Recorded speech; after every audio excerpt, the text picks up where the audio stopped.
topics and opinions expressed in the following show are solely those of the hosts and their guests and not those of W4CY Radio, its employees, or affiliates. We make no recommendations or endorsements for radio show programs, services, or products mentioned on air or on our web. No liability, explicit or implied, shall be extended to W4CY Radio, its employees, or affiliates. Any questions or comments should be directed to those show hosts. Thank you for choosing W4CY Radio.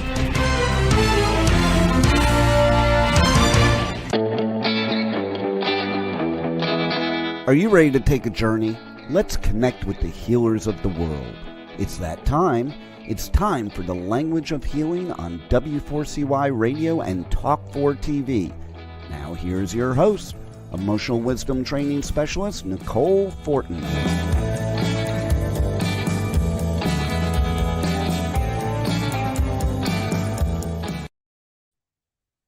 Hello, everybody, and welcome to the Language of Healing. Got another great episode speaking with the healers of the world, talking about health and everything to do with health, and mixing in language and culture, and because health and wellness is so much more than just physical health, like I'm eating this to be healthy or I'm doing that to be healthy. There's a lot more to consider. And today we're going to talk more about inflammation, things that cause us to be inflamed, possibly even like triggered, and what creates that heat or that tension. And our guest today is Dr. Matthew Flory from the Functional Health Team, and he's a practicing functional medicine, which has a very holistic approach. And yeah, so let's get into that. We'll bring on our guest, Dr. Matthew Flory. Hi. Hi there. Hi. So for our listeners here, this is the Language of Healing, and Dr. Matthew has much to share about the journey to health and wellness, and so let's hear a little bit about that. What is your cause-based approach to healing and health? Where are you? What do you do? Sure. Well, I'm in St. Louis, Missouri. Our team, we help support people from all over North America, though, actually, and we really take a different type of approach to supporting those on their health journey. It's much more of a team-based, high touch, high support type of coaching system, rather than showing up at a doctor's office, spending your time driving there, sitting in the waiting room, flipping through a boring magazine, that sort of a thing, taking, an hour and a half, 2 hours out of your day. We take care of a lot of people from their car over the lunch break and things like that. So we're really have designed, and we utilize tools to give us a new flavor of healthcare out there. I personally believe that people, when they're really truly on a road where they're looking to recover from some significant symptoms or a diagnosis, an illness, that they really need that support. One of the most frustrating things before I left private practice and began building this system, one of the most frustrating things was designing a great holistic care plan and program, but then having clients experience difficulties and really come up against roadblocks that knocked them off their path when they had questions. And so the old model, right? The old model of, oh, well, I've got, a checkup every 6 months. I got a checkup every year. These sorts of things. I just personally feel they're outdated. And so all in all, we strive to give people a much different experience. Yeah, it's like a much more holistic approach. And so you have this cause-based approach. So what is the cause? What is that standing for something, or is that looking at all of these different aspects that could be contributing to this chronic condition or this illness or this Right. general malaise. Right. Well, it's so interesting because as I went through getting my doctorate, and then coming out and getting into a private practice, you heard all the time that, oh well, we treat the cause, not the symptoms, right? But the conversation really almost always stopped right there. It was never. I never personally, I never clearly understood what somebody was referring to when they mentioned that.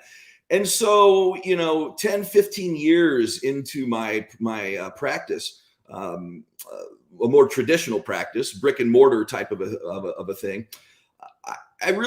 I was becoming frustrated because I would do the work that I did, which was is a specialty, right? It's a very high level of type of physical work. And I would get great results in terms of the objective measurements, right? You've got what I can see and what I can measure, and then you got how somebody feels, right? And those two can be very different things. And I had one group of people that would respond very well and consistently. And what I mean by that is that the objective measurements, what I saw in front of me, that would change and their symptoms would follow, right? They would improve. There was a level of consistency. They would show some pretty rapid improvement and similarities person to person, right? And then there was this whole group of people, which, mind you, was actually more than 50% of people that had more measured to potentially very little results at all. And this really confused me because my objective measurements, the things I was looking at, feeling, seeing in front of me, measuring, those things were improving just like the people that were improving symptomatically.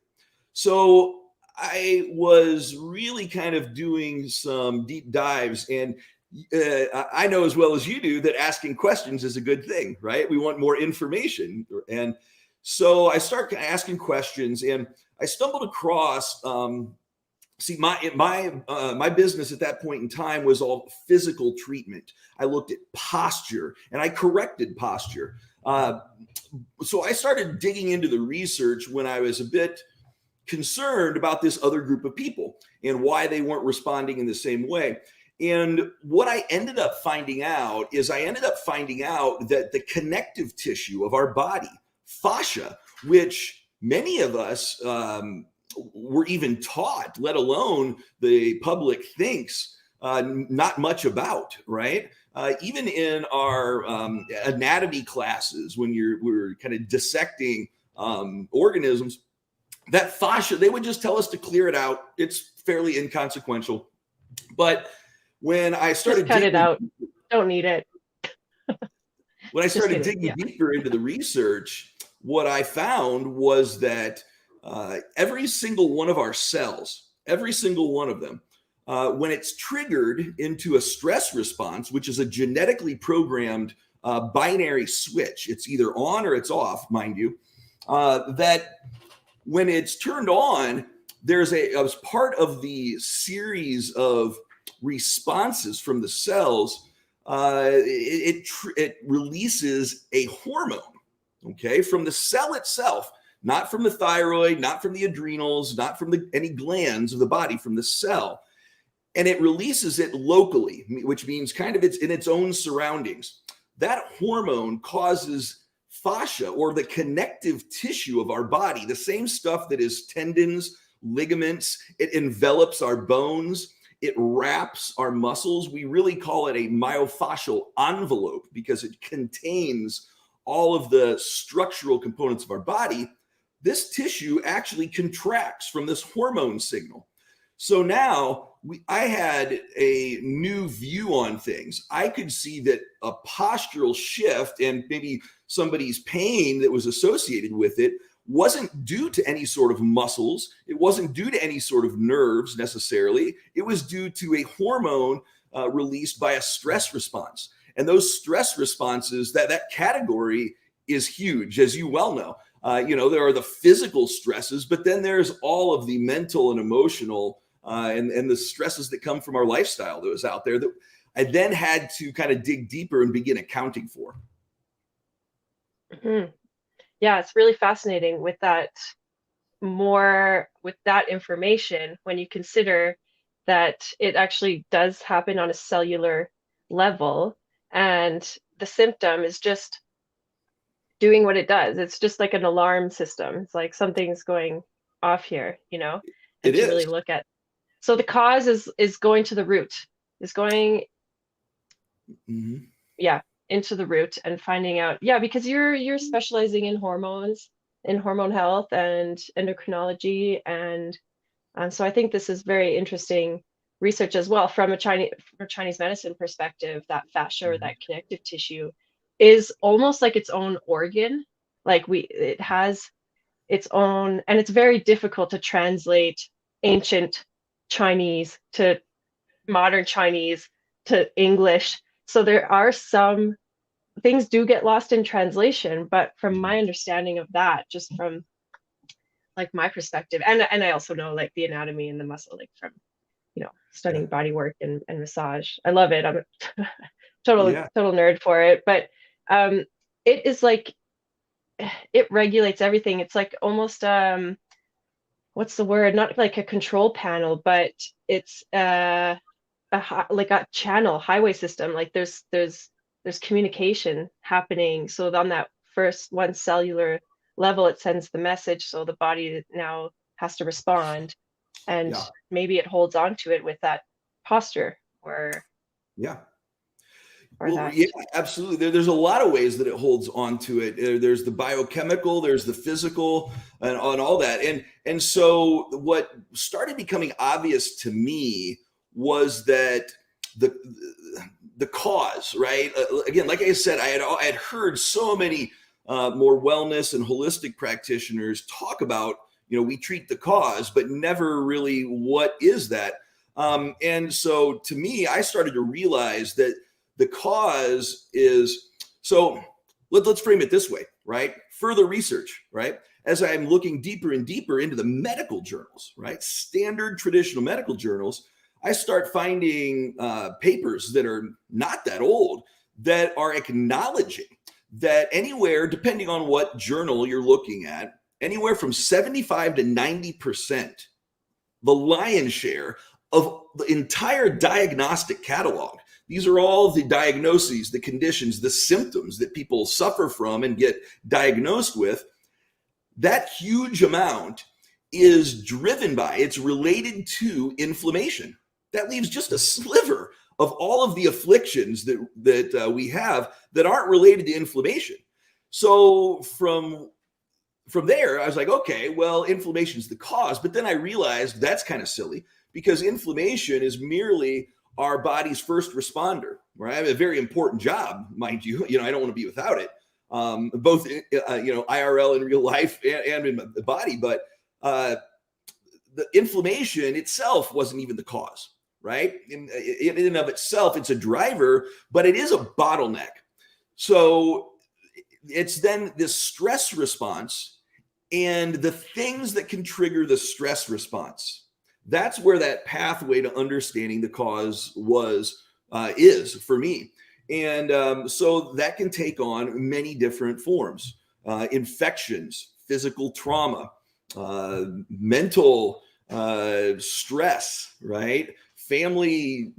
Difficult family times, changing a job, right? All of these different types of things. In fact, we have lists of these types of human experiences that will give people that help us understand just how much of an impact has their life, have all these things had on their stress reserves in their body, right? And this then became my guide in terms of finding the cause, right? And it made a lot of sense because in my understanding and my strong belief, it's not really a belief, it's just in my experience. When you look at the outcome of somebody's health, there's been this argument for decades at this point. It's right, nature versus nurture, right? You always hear this kind of debate that go back and forth. And the this really comes down to our environment versus genetics, right? And so when I look at that observationally, we've always noticed that if we look at our overall 100% of our health outcome, about 20 to 25% might be the genetics, and the rest of it is our environment. We've seen this through studies with twins, where they'll have the exact same genetic material, but have very different health profiles, right? So we know that genetics is not ruling everything.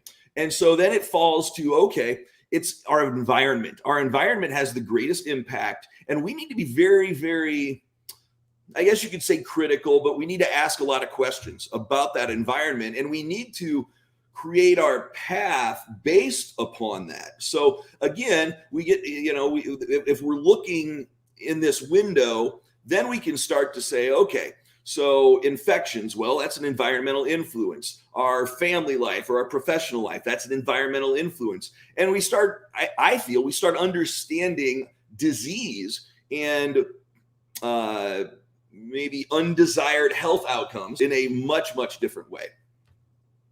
Mm-hmm. Yeah. So when you mentioned something about the stress reserves, is that right? Yes. And where do you think that is held? What are we born with this certain amount of stress we can handle and tolerate? Do we have different, because some people can handle quite intense work, jobs, relationships. Right. Some people have a really high pain tolerance threshold, right? So I don't know if that question really makes sense, but as you said that, I was curious because, like where is that reserved? In Chinese medicine, we have prenatal qi and postnatal qi, and it's the same with genetics and environment. So the post or prenatal, sorry, it comes from your parents. It's like your genetic makeup, and you do carry that with you. It's a source of energy. And when I view that as what are those things? An hourglass. Yeah. So when you're born, the hourglass kind of, tips, and this is your reserve, like pot of your prenatal, what you're coming in as. And then when that is drained, it's essentially, the separation of Right. body and spirit and soul. But postnatal is from like the food that you eat, the air that you breathe, those environmental factors that nurture you and help preserve your constitutional makeup, I guess, right? Like that's your vitality and your youthfulness. So Right. I'm curious that in your perspective, Yeah. how you might see that. Yeah, actually, I think you said you don't know if that question is going to make sense. I think it's a perfect question. Actually, personally, the best explanation I've seen yet, and my personal belief is that the energy from our environment, it flows through us, right? And I think that's you kind of alluded to some of that same kind of a viewpoint, maybe said in a few different words. But it was really amazing. I read a book by Michael Talbot, The Holographic Universe, and they talked about the physical body being a protein crystalline matrix, right? A hologram, if you will, meaning if you look at holographic film, you shine light through it, which light is energy, right? If you put light through this, you'll generate a picture through this holographic film. But if you cut a little square of the film out and you shine a light through that little square, you'll get the same picture in holographic film. Now, there might be some differences in the saturation, but it is the same picture, right? It's just on different scales. So again, I look at this question from one point of view as we have energy flowing through our bodies, right? Now, genetically, and so that energy is coming from our environment. We are literally day to day, second to second, processing all of that energy through our body. Okay, so that's part of the answer here. but we do have to bring in genetics, right? And as we said, maybe 1/5, 1/4 of our total outcome comes from that genetic component, is my viewpoint.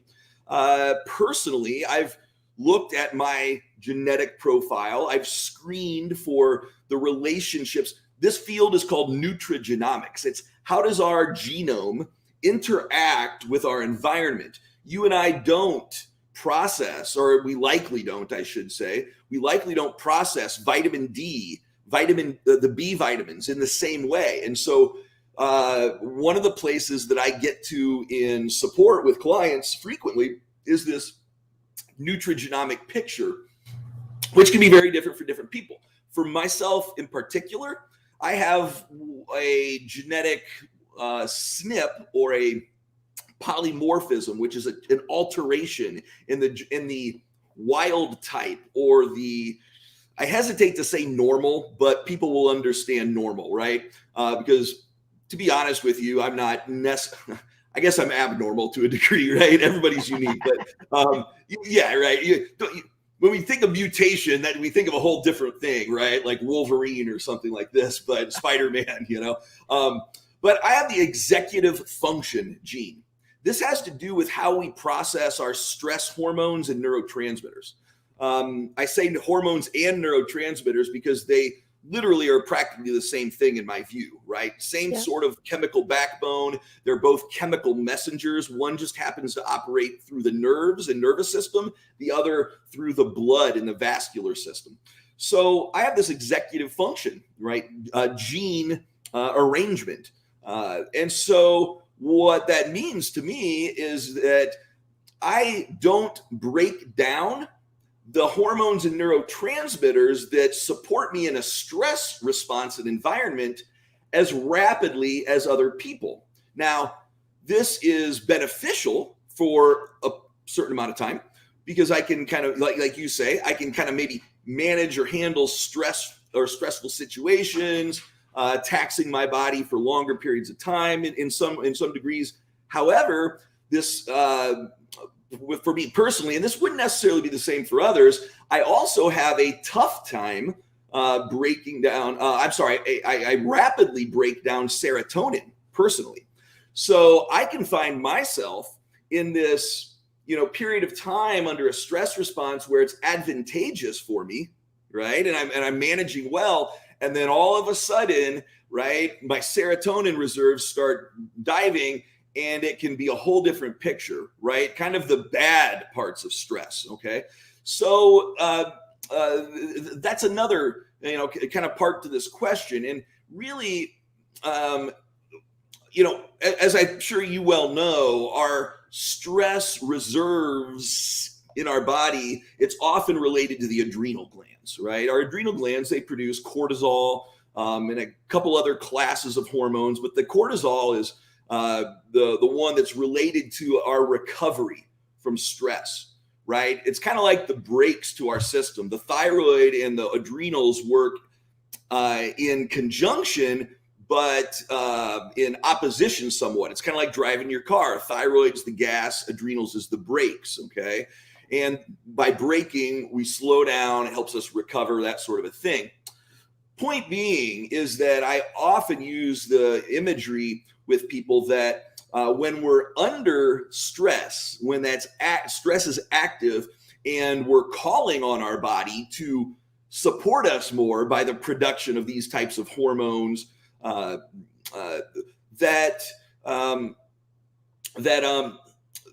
really we got to consider that let's step out of the more difficult world of biochemistry and let's look at a real world example, right?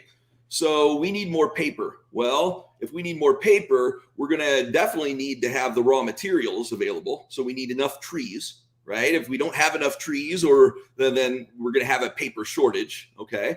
What else we need? Well, we need the paper factory to maybe throw in a third shift, right? To work overtime. Well, we're going to need people to work that, right? And so in this, analogy, we've got the raw materials, the trees, which is analogous to our vitamins and minerals that the adrenal glands and then the nutrients our adrenal glands use to make the paper, the hormones, right? That could be a point at which this flow through experiences some resistance, and there's some exhaustion to the system. We could have our factory itself, right? Maybe the HVAC system, right, is not working very well, and so it's hot in there, and people can't work as well without passing out, right? That's a physical structural problem. So that would be, maybe there's a autoimmunity of the adrenal gland, right? But then you have also the people in there too, and the people, maybe even working extra shifts and extra time and whatnot. Some of those can get worn down, so to speak, overwhelmed, let's just call it. I don't think worn down is the best way to say it, but they can be overwhelmed by the demand, okay? So there's multiple places where this flow and our ability to deal with those stresses and how our stress reserves, as well as a lot of other things in our body, are managed within our body. And so those are a few of maybe some of the key points of the way I look at that. Mm-hmm. Yep. So that just, tells me or reaffirms that we are all so different, and we need that individual look, or that unique, something tailored for us uniquely, because we're all breaking down things at a different level, and we might need different components of that, that factory to, get that job done. And Right. So then if we think we're taking the vitamin D, or the even drinking water, sometimes like our body doesn't do anything with it. So it's just overwhelming the system and kind of adding extra, not junk, but like extra material Noise, that's maybe not noise even. noise. Yeah, that's a good one. So I'm assuming that you do some like blood work with this. Like how are you finding out how your genes are expressing, or how you're interacting with Mhm. certain things? Sure. Good question. Just because I think in a weird way doesn't mean I get the luxury of not looking at conventional data and information and things like that. But it's about, what do you do with that information? And let me give so yes, we look at blood work. We look at some other things, which I'll, mention here too. But, let's kind of give an example here of just how differently you can look at something and what you take from that. Okay. So let me give you an example here. I'm going to hold this up right now. Right. So right now, you and I are looking at the same thing. Okay. I'm looking at it from the back. You're looking at it from the front. You see all these buttons. So you would call this what? A Remote. Yeah. I would also call it a remote control. Yeah. Exactly. But it looks completely different to us. It does not Right. visually look the same because of our perspectives, right? And so there's a perspective shift, a change when you look at things in the way that I've trained and have then trained myself from that professional training, compared to when you were looking at a traditional blood test that also a medical doctor might order, or the medical doctor might look at and have an opinion on, right? So here's how that works. So for instance, when we get results back from the blood work, there's a range at which they're comparing our results to, right? We have a whole line of data, and we're comparing that data to a range. Well, let me ask you a question. How do you think they come up with the range? How would they come up with that? What would make sense? Well, just testing, a lot of people and Sure. seeing where that median average is. Yep. And, from this to this. I do know those. Okay. Oh, go ahead. No, well, I just think the ranges do change, though. I've seen that happen, right? Like normal can change. Sure. Over time, you're saying the ranges can change. Yeah, absolutely. Yeah.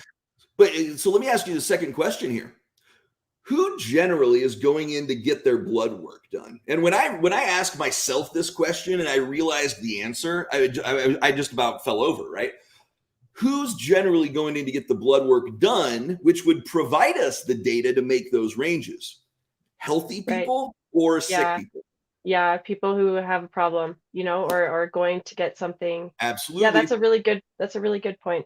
And so my number, when I compare it to the outer limits of the sick people, right? I'm only getting notified there's a problem when it's emergency time, right? When there's going to be a disease diagnosed, okay?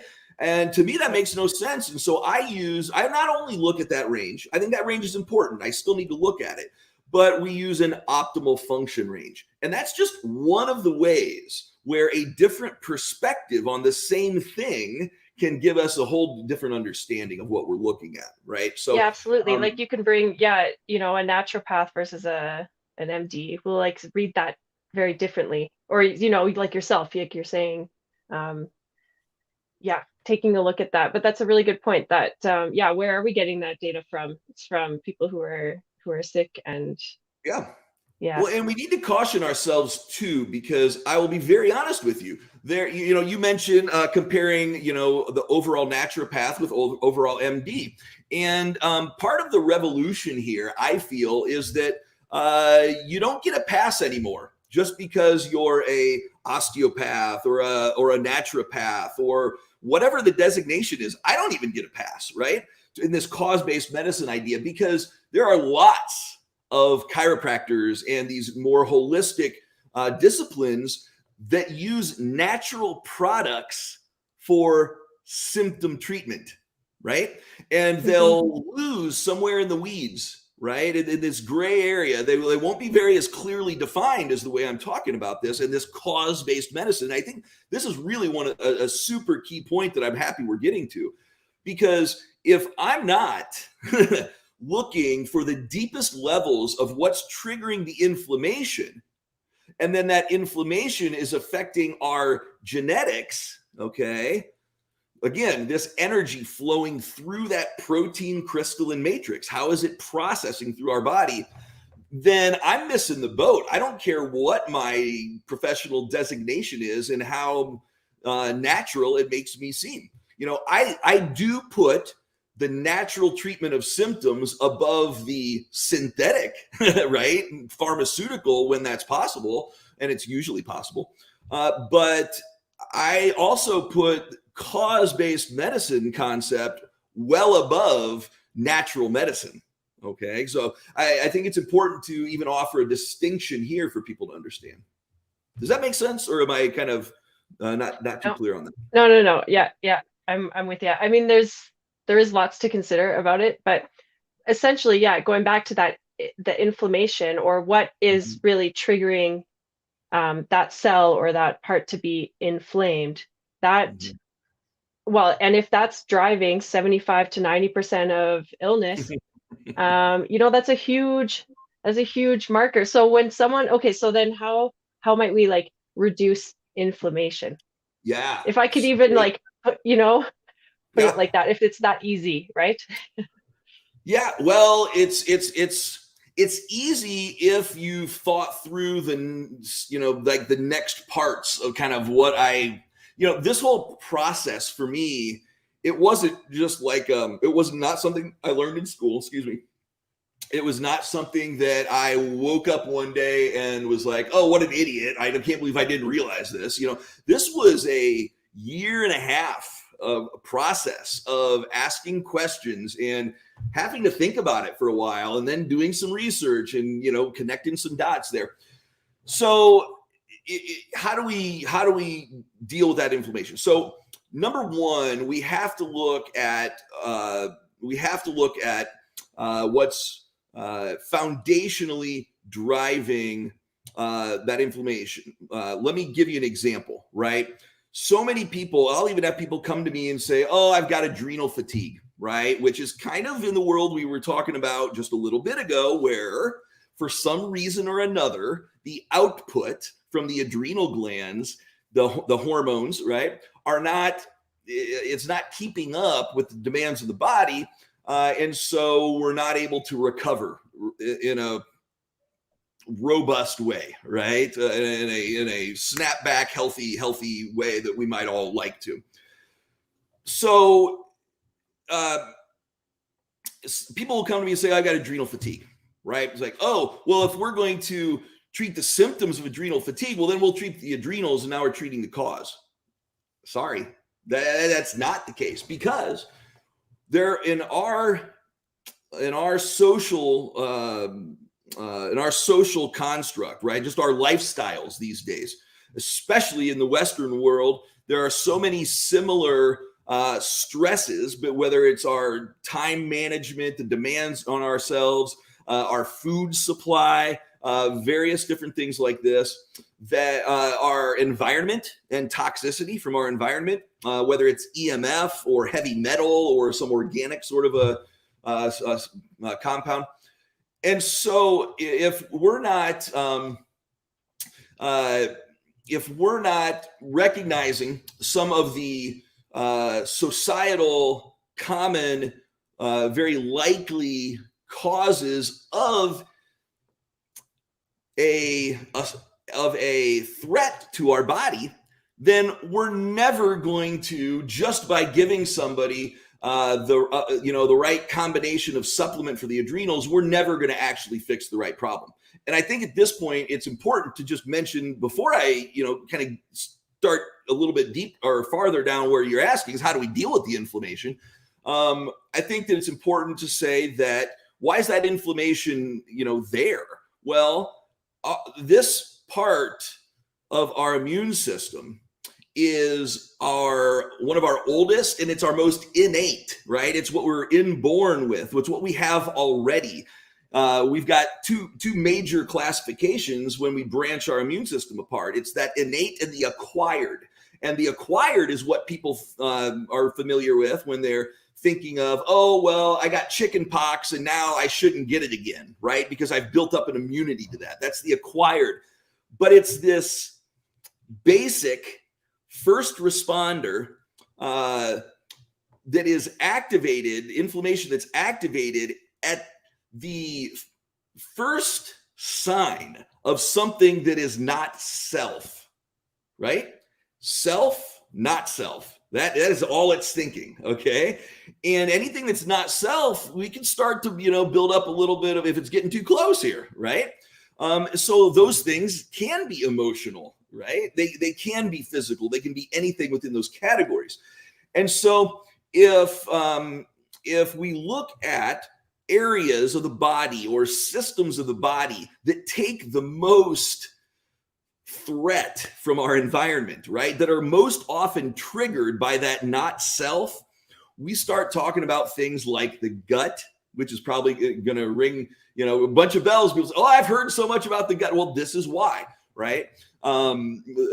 So our most common sources for inflammation are the gut and microbiome issues, okay? Believe it or not, poor infected or poor dentition or infected root canals. They're finding the gingivitis bacteria in the plaques of Alzheimer's, for crying out loud, okay? They'll find the staphylococcus bacteria in plaques in the heart valves. They're finding candida and the biofilm that they live in the liver, in uterine lining, ovaries, testes, all of these highly vascularized. How does it get there? Well, it starts back at the gut. When that microbiome goes off and maybe our gut isn't able to police itself anymore to produce enough of the natural antibiotics and antifungals that it produces, well, then something like a candida is allowed to go from just some inconsequential individual organisms to a colony, right? And once they start working together and chemical messaging each other, they're now surviving as a unit, right? And so this will disrupt the gut, leading to more inflammation and eventually a leaky gut, which, this may be one of the more profound understandings of the last 5 years or so. But when that goes leaky, it doesn't stop there. That means that there's literally an intestinal permeability. There's a hole in the gut. Now, it may not be that big. It may be more microscopic, but there's these microscopic holes which organisms can fit through. And if you think of our immune system that's been, hyperactive or overactive chronically, okay, and maybe worn down for one of those reasons we talked about before, and we talk about the fact that there's a perforation, a direct highway from the gut through this permeability into the bloodstream. A lot of what I end up having to deal with people that is at a foundational cause is a systemic infection that came from a long-standing gut problem. And it doesn't matter if you've taken probiotics and your gut feels better, but you're still not quite healthy. There's a reason. And the reason is that these organisms, these infections have gone internal and they've taken their biofilm with them.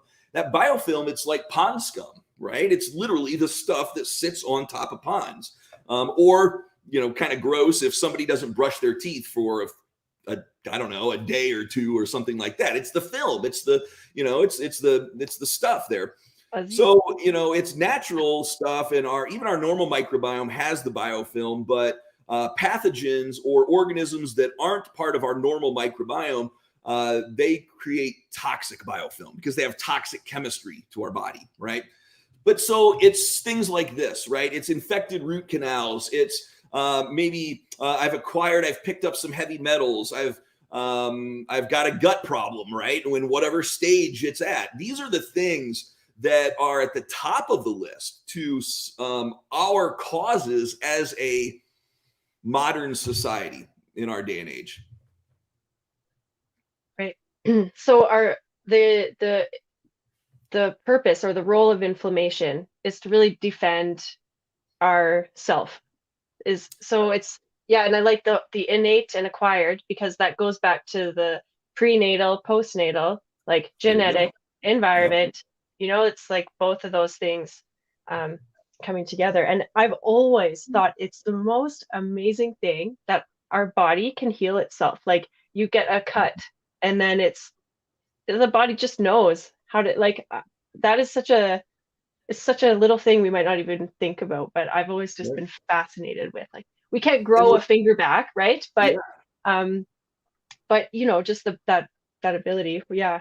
Looks like you're. I was just saying, let's also not forget, because these are really great ways of thinking about this. And if we can do anything today, it's to help maybe start to get people thinking a little differently. But don't forget the fight or flight, right?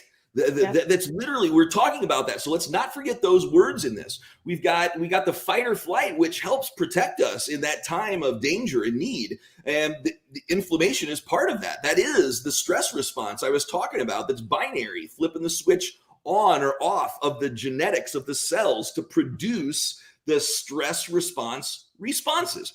But we've got that fight or flight, or we've got rest and recovery, right? Rejuvenation. Right, regeneration of tissue. So there's all this dynamic that is built into this. Yeah, and I'm just thinking too, like, so we have our our environment, or something's happening, our stress reserves might be in there, right? Like, we can kind of control that environment, controlling what we eat and what we're breathing in and receiving, around us. But just like the fight or flight, if you're in constant stress survival mode, like, your body can handle it, but it's gonna tap it. It's gonna consume all of the reserves you have from the outside, I guess, or what I'm saying, more of like that, what you've acquired, but it's gonna then tap into that innate or that genetic reserve fund. Like, I see it as that ancestral stuff or essence is there, but it's best to preserve it. Like, that's the treasured essence. And so if we keep tapping into that, then we're kind of, in a way, attacking self. And so anyway, I know we've got so much to talk about, so we've got about 5 minutes left here. So Sure. just like to keep on track, I know because there's so many great topics or things, but yeah, anything else you'd like to add around this conversation around inflammation or this cause-based approach to medicine that is slightly different than what we're Yeah. generally trained to accept? Yeah. So in the whole hierarchy, right? And this is why I say that the cause-based medicine and what I'm really going for when I talk about cause-based medicine as I'm writing about it, this is the important thing to me because there is a hierarchy, right? We can't just willy-nilly choose okay, well, again, right, I'm getting a lot of symptoms of thyroid, so I'm going to do a great natural thyroid support protocol. Well, that's great. You'll probably feel better, but you may never actually get better, right? And then that's the key distinction here. And so when we look at that, we look at the gut is the number one interface, in my view, that needs to be questions asked about it, right? The state needs to be assessed of the gut function. Yeah, 'cause that's also like a huge area that is a disease breeder, you know, like Right. like I don't know the statistic, but maybe 90% of disease comes from the gut. And from Well, Chinese every medicine, single, it is in charge of separating the pure from the impure. It's like a yeah, sifting, and then yeah, what is pure goes back into our body to regenerate it. Impure gets eliminated. But if yeah, your yeah, leaky gut is not, it's just interesting. yeah. The then there's a number of reasons for that. Not only will a disruption in the gut drive inflammation, but also in that same, only in this, well, maybe I won't say only, but most significantly, like, the lion's share of the gut's, that purpose there too, is, like you said, to absorb what we do need, what we do want, right? And when that tissue becomes inflamed, I don't care if you're eating the most nutritious, organic diet of anyone. You could be the top of the mountain, but if that microbiome, if there's an infection, if there's something like this going on, and there's been inflammation, you're not going to absorb those nutrients, right? So Yeah, there's there's a that lot of film over things. top. I'm like seeing that film is kind of a bit of a blocker, right? It's like film and inflamed, and when things don't, they just naturally breed this like inflammation and heat and toxicity, and that's Well, remember that the biofilm's normal, right? I mean, it's always going to exist there. Here's the right. interesting thing, right? The interesting thing, so the biofilm organisms live in them, but our normal microbiome, many of those organisms actually eat our food. And as my osteopath buddy who I work with up in Ontario likes to say, they poop out vitamins, right? Which we would not. Yeah, we would not be able to use the precursor, the pre-vitamin, but we can use the converted form, right? And so that gut becomes, number one for me, right? 100% of autoimmune conditions have a gut component, right? When the gut is a major cause of inflammation, not only are all the autoimmune conditions relying on it, but the rest of those 75 to 90% of the entire diagnostic catalog, right? So it's incredibly important. Besides this, right, you'll never get the adrenals to come back into a good circadian rhythm syncing. Know this, if you have a sleep problem, it's an adrenal problem, most likely, right? But you'll never get those adrenals to really sink back in if the gut 24/7 is trickling off reasons for inflammation, if it's housing those reasons for inflammation, right? So when you have that hierarchy, domino one, domino two, and then you realize that, okay, well, this same cortisol that is our recovery hormone that's produced by the adrenal glands, cortisol is an antagonist to insulin. So it influences how our metabolism works, okay, and how our blood sugar profile looks.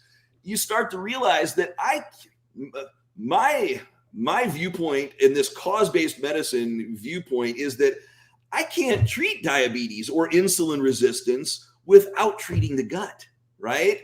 So there is absolutely, in my view, and in this cause-based medicine concept, there's a process, and it's not the same for everybody. There's room for uniqueness and for individuality of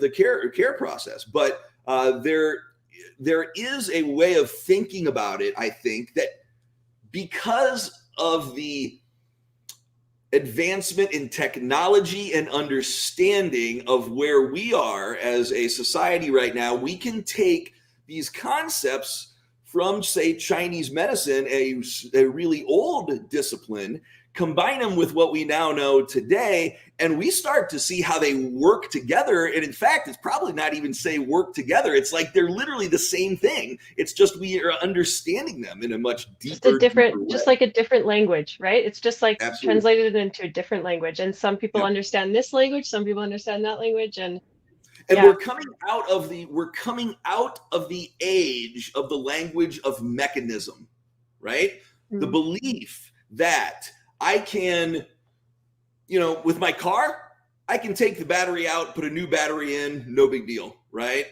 I can't take my mitochondria out of my body and replace new mitochondria in there, and it's going to be all cool, right? Right. It's not going to happen. So obviously, that theory of mechanism it doesn't really explain everything very well, right? So I believe we're poised to come out of this mechanistic viewpoint, which, if you think about it, you'll recognize that a lot of the traditional medicine processes and procedures and treatments are fairly mechanistic, right? Yeah. Okay, thank you so much for your time today, Dr. Matthew Flory. We can check you out at learn more about the work that you do and yourself and your team at functionalhealth.team. And yes, thanks again. And we'll leave the audience with this question for today and the weekend. What will you take with you from this conversation that will support you for the rest of your life? Wow, what a show today, and the journey does not stop here. Come travel the world with Nicole every Friday at 1 p.m. Eastern Time as together we become more fluent in the language of healing on W4CY Radio and Talk 4 TV. See you next week.